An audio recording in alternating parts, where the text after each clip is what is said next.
Thank you, ladies and gentlemen, young people, boys and girls. What a privilege it is to stand before you today in the streets of London. I travelled from Northern Ireland this morning to stand in solidarity with you fellow campaigners who speak up for life. Can I commend March for Life for all their efforts in the public square on this life and death issue? Can I commend Isabel for her courage, her grit, and her determination to bring about a society that values and ensures that in every pregnancy both lives matter. At great human cost, she continues to be a strong, steely advocate in this space. Give her a cheer. For those who don't know me, my name is Carla Lockhart. I am the Member of Parliament for Upper Bann in Northern Ireland. I was brought up in a Christian home, a home where I was taught right from wrong, was taught about the sanctity of life, the value of life, and the simple, basic fact, thou shalt not kill. These are fundamental truths that I seek to espouse even to this day as I help raise life issues in Parliament. Many years ago, I was inspired by the great Lord Alton, who must be commended for his stand over decades.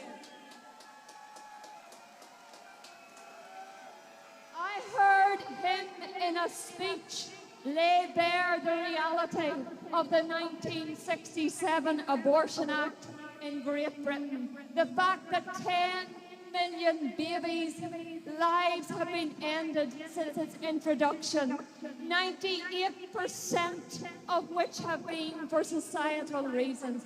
That's one baby every 2.5 minutes. Little did I think when I listened to Lord Alton that I would sit on the green benches to be a voice for the voiceless and advocate for life. So I stand before you today as one of your greatest allies in the House of Commons. I stand before you today as someone dedicated and determined to see life-affirming laws restored to this great United Kingdom. Sadly, as a nation, we have lost our way. We are in the depths, we are in the doldrums, and just when you think the government of the day can't go any further, they do. It grieves me greatly that in 1 week this current government, this Parliament, legislated for abortion up to birth for any reason and assisted suicide.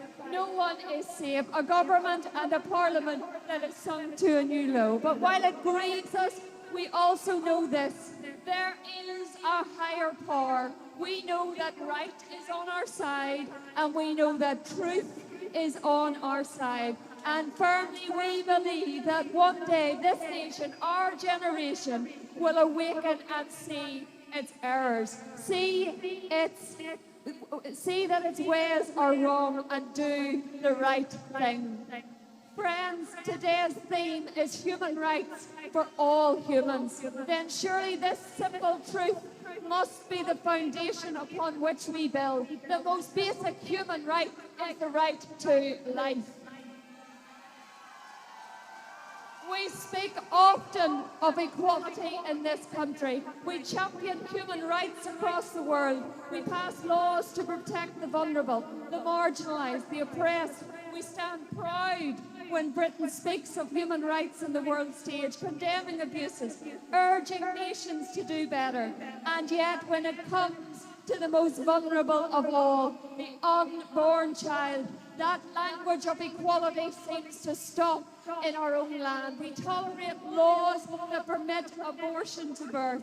If human rights mean anything, they must be consistent. They must apply to every human being at every stage of life. Not some, not most, but all. If we truly believe in human rights for all humans, then we must begin at home. The measure of a just society is how it treats its most vulnerable. And there are none more vulnerable than the unborn child and the woman who deserves so much better than abortion. Human rights for all humans must mean both lives matter, mom and baby alike. And friends, this is why I will continue to use my voice in Parliament to challenge these injustices, to oppose laws that strip away protection, to speak up for both mom and baby, to press for proper support services for informed choices and life-affirming alternatives. That is my duty in the House of Commons, and I will not be silent. I cannot do it alone. I need each one of you to stand with me, writing to your MPs, raising your voices, supporting women, showing compassion, and together we can turn words into action and into change. Friends, behind every statistic is a story, a woman, a child, a family. Sadly, we see a society that now offers women nothing but abortion in their time of need. I have said in Parliament that every abortion is a tragedy for both the woman and the unborn child whose life is cut short. But this is not just about opposing something, it's about offering something better. I have said before, I want to see a society that helps women choose lives, that wraps its arms around women and shows them they are not alone.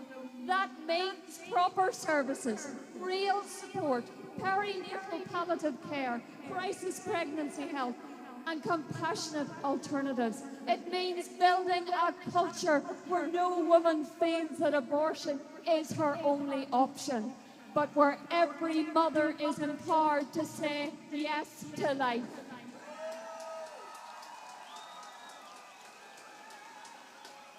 Because in every pregnancy, the baby in the womb matters. The mother carrying the baby matters.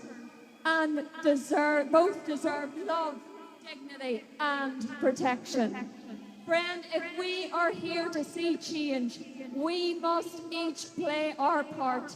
I have spoken in Parliament about the dangers of silencing pro-life voices. We saw this in Scotland, where even a grandmother was threatened with prosecution for silently holding a sign. I welcome the decision not to proceed because, as I have said, buffer zones can criminalise the private thoughts of an individual. That should never happen in a free society. We live in a culture full of contradictions. We protect endangered species. We campaign against single-use plastics. We fundraise for children's hospitals. All very worthy. Yet the most vulnerable of all, the unborn, are denied even the right to be born.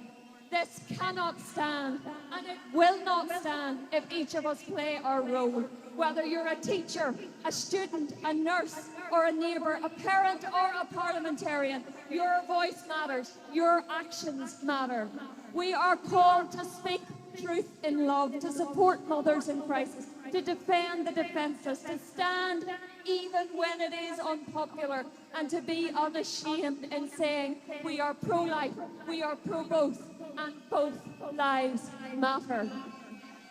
Friends,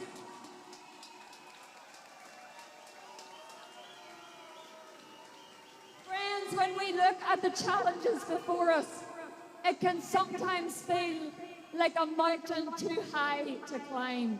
But history reminds us otherwise. William Wilberforce, in this very place, once faced a cause that seemed utterly insurmountable. For years he fought, often mocked, often dismissed, told that change was impossible. Yet through persistence, conviction and faith, he helped bring about an end to slave trade. That same spirit must live in us today. We are called to be the Wilberforces of this generation. Each of us in our own place in our own way, has a role to play. We are here at this time, in this moment, for such a time as this. Not to remain silent, not to shrink back, but to stand up and be counted. The mountain before us may look steep, but truth is on our side. And with courage and persistence, we too will see the day when every life is cherished, protected, and loved, where human rights exist for all humans. So let us go from here even more determined, even more united, bold and unafraid, ready to speak, ready to act, ready to stand. For such a time as this, we are called to be faithful, and together we can and we will turn the tide. Thank you.